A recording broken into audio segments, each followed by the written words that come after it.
Well, good still morning, everyone. I realized last night when our dinner ended and the entertainment ended, it was 5 o'clock in the morning for most of you. So I admire your collective stamina. Thank you very much. And I promise my comments will not take you to tomorrow morning.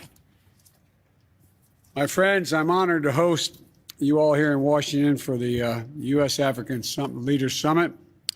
It's wonderful to spend time with you and your spouses last night at dinner, and I truly enjoyed it, and thank you for making the time. And let me also convey my condolences to the people of the Democratic Republic of the Congo for the tragic loss of life and the communities impacted due to the flooding. Mr. President, we missed you last night. But if there's anything the United States can do to help in this effort, please let us know. We'll do whatever we can. Today, I'm looking forward to hearing more from all of you about the issues and priorities that matter most to Africa and how we can deepen our cooperation. And I emphasize cooperation. Our nations have worked closely together for a long time. We've improved the lives of countless people in all our countries in meaningful ways on both sides of the Atlantic. And with this summit and with the African Union's Agenda 2063, our eyes are fixed squarely on the future. We're now in the early years that will be a decisive decade. The choices that we make today and the remainder of this decade and how we tackle these challenges, in my view, will determine the direction the entire world takes in the decades to come. As I said yesterday, the United States is all in on Africa and all in with Africa. African voices, African leadership, African innovation, all are critical to addressing the most pressing global challenges and to realizing the vision we all share, a world that is free, a world that is open, prosperous, and secure. Africa belongs to the table in every room where global challenges are being discussed, and in every institution where discussions are taking place. That's why I announced in September at the United Nations General Assembly that the United States fully supports reforming the UN Security Council to include permanent representation for Africa. And today I'm also calling for the African Union to join the G20 as a permanent member of the G20. It's been a long time in coming, but it's going to come. And today I'm also, whether we're upholding or defending the foundation principles of global peace and security enshrined in the UN Charter and the UN and in the AU's seminal documents, or meeting the challenges that impact every nation, the people of Africa are indispensable partners to delivering the progress that benefits everyone, not just in Africa and the United States, but the whole world. The COVID-19 pandemic, followed by Russia's unjust and unprovoked war against its neighbor Ukraine, has roiled the global economy, erasing many of the development gains that we worked so hard together to achieve over the past 2 decades. But that doesn't change our shared goals and our commitment to seeing them through. It only makes it more urgent for us to take decisive action and take it together. That's why over the next 3 years, working in close cooperation with the United States Congress, we plan to commit $55 billion in Africa to advance the priorities we share and to support the Agenda 2063. That number represents a comprehensive commitment from the United States to invest in Africa's people, Africa's infrastructure, Africa's agriculture, Africa's health system, Africa's security, and more. In our view, our new shared vision statement lays out a forward-looking foundation for the 21st century partnership between Africa and the United States.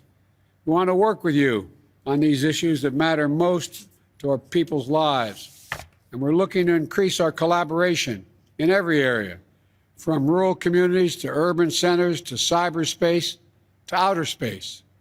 In addition to our investments, we're also committed to helping African countries assess the financing you need to build sustainable and inclusive economies.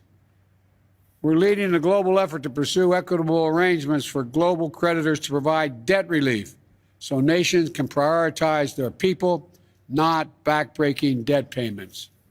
And I'm asking the Congress for the authority to lend $21 billion to the International Monetary Fund to provide access to necessary financing for low and middle income countries that are so difficult to come by now, and will help Africa's recovery efforts and support projects that build resilience against future crises. As we engage with your countries, the United States will always lead with our values: support for democracy, respect for the rule of law, commitment to human rights, responsible government. All are part of our DNA. That doesn't mean we always get everything right. We surely don't. And the work of democracy is never finished or never guaranteed.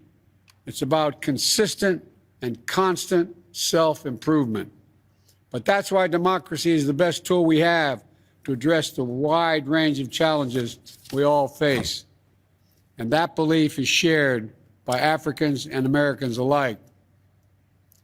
For South Africa's world-changing triumph over apartheid, to Nigeria's not too young to run movement, empowering a new generation of changemakers, to the record voter turnout in Zambia, where young people demanded a better future, we see over and over again that our greatest power is our people.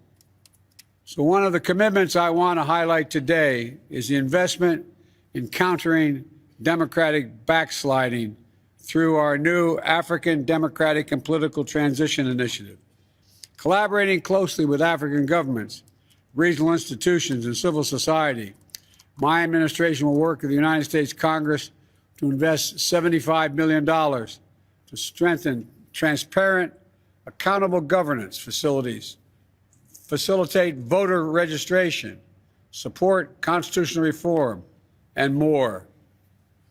We'll also work to support and strengthen security benefits that flow from good governance, including with the new 21st Century Partnership for African Security. Through this three-year, $100 million pilot program, the Department of Defense will work with our African partners to boost reforms that build their security capacity. Now, as every leader here understands, the real measure of success is not in announcements, but it's in the follow-through. That's why I've asked one of our great diplomats, a man with deep respect for Africa and long experience working with the governments across the continent, to oversee implementation coming out of this summit, Ambassador Johnny Carson. Many of you already know him personally. You certainly know his skill and his reputation. So you know that he's going to make sure we translate our commitments on paper into progress that people can see in their daily lives. And on Tuesday, I also directed the establishment of the President's Advisory Council on African Diaspora Engagement in the United States, so we can tap the enormous strength of the diaspora communities here in the United States and make sure their insight and experiences are reflected in our work. And finally, I'm grateful that all of you made the journey to Washington for this summit, and I'm eager to visit your continent. As I told some of you, you invited me to your countries. I said, be careful what you wish for, because I may show up. The poor relatives always show up. The wealthy ones never show up. The poor come and they eat your food, stay longer than they should. Well, I'm looking forward to seeing many of you in your home countries. I also directed the establishment of the President Advisory Council, as I said, on the diaspora. We'll get input from them. And finally, I'm grateful that all of you made the journey, as I said. And I know it's been long, and I know when you arrive here in the middle of the night and then start off a couple hours later with meetings, it's a long haul. Vice President Harris is also planning to visit. as is my wife, Jill. Secretary Blinken's on his way, Secretary of Defense Austin, Secretary of Treasury Yellen, Secretary of Commerce Raimondo, the USAID Administrator Power, and our Ambassador to the United Nations, Linda Thomas Greenfield. Promise you'll send them back. Promise you'll send them back. I need them. They all want to go, but I'm worried they won't come home. But I'm all kidding aside. We're all going to be seeing you, and you're going to see a lot of us because we're deadly earnest and serious about this endeavor. And you're going to see us deliver our commitments, all of our commitments. Now, we've crafted this summit and this agenda in close cooperation with the African Union and focus on African priorities.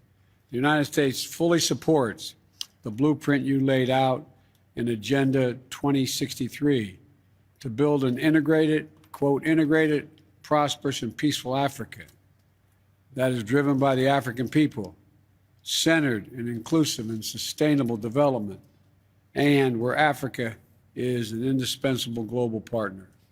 I'm eager to hear from all of you.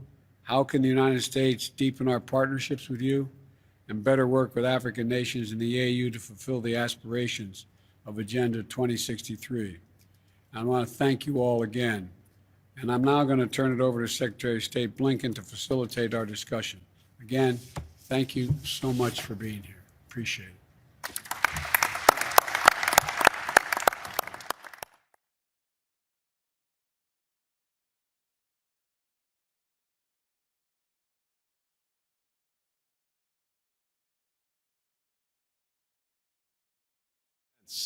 Meetings, conversations.